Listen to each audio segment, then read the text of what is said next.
And a very warm welcome to the weekend edition of Wellbeing Wisdom. I really hope you're having a great time.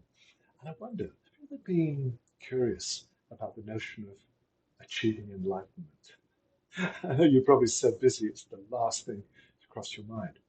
But you probably know that for thousands of years, great teachers, philosophers, and mystics have encouraged us with their examples and their teachings to look at life from a different perspective. The idea that it really is possible for human beings like you and I to achieve illumination, enlightenment, the ultimate truth, to touch the ultimate expression of reality. Perhaps you have the view that you need to give up the day job, abandon a family, and go and find an ashram somewhere in the Himalayas. It's a very attractive thought if you're looking for a bit of peace and quiet. But the great teachers also told us that where we are right now is the ideal environment in which we can begin to explore the possibility of enlightenment. But what does that mean? Well, it's about dismantling our sense of personality. And that's a very controversial thing to suggest on a weekend because we are willing to fight to the death to preserve these elements of who we think we are. But the great teachers counsel us to regard all of these aspects as an illusion, as a set of obstructions and filters that obscure who we really are, perhaps even what we really are. It's only by questioning, practicing mindfulness, and exploring this idea of who are we that we can get closer to the ultimate truth now.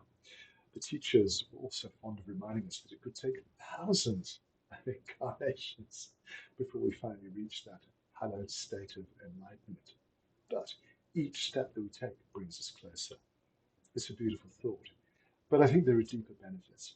I think it's possible for us in this life, whether you believe in reincarnation or not, in the here and now, to take a more critical view of what's driving us. What are the forces that are producing our thoughts and feelings and our behaviors?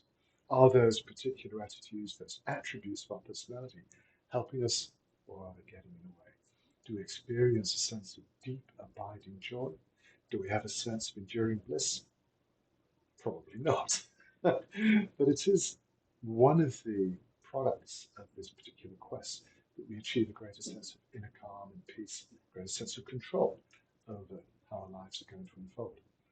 The idea really is just to find the courage to stop, to pause, to breathe, to say not just what am I thinking, what am I feeling, but perhaps at a deep level, who? Who is thinking and feeling? Because the sense of self turns out to be quite ephemeral. It's not as substantial as we'd like it to be. It's not as solid, it's certainly not enduring. And if we can find that moment of inner peace, that inner silence in which you can put aside these layers of self-expression that you quite rightly say identify you as who you are, when you put those aside, you find what remains. The conundrum is that there is no one to discover this because in abandoning our addiction to the ego, reality asserts itself and all things become crystal clear and we escape the necessity, perhaps even of reincarnation.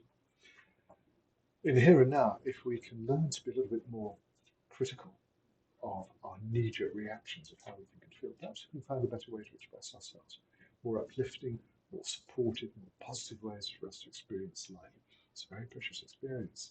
And as we take each timid step towards the great goal of enlightenment, perhaps we can begin to enjoy some of the benefits right here and right now. I'd love to know what you think. Have you already begun the process? So I'd say we've begun. It's just a question of how long it's going to take us to get there. Feel free to share your thoughts and feelings.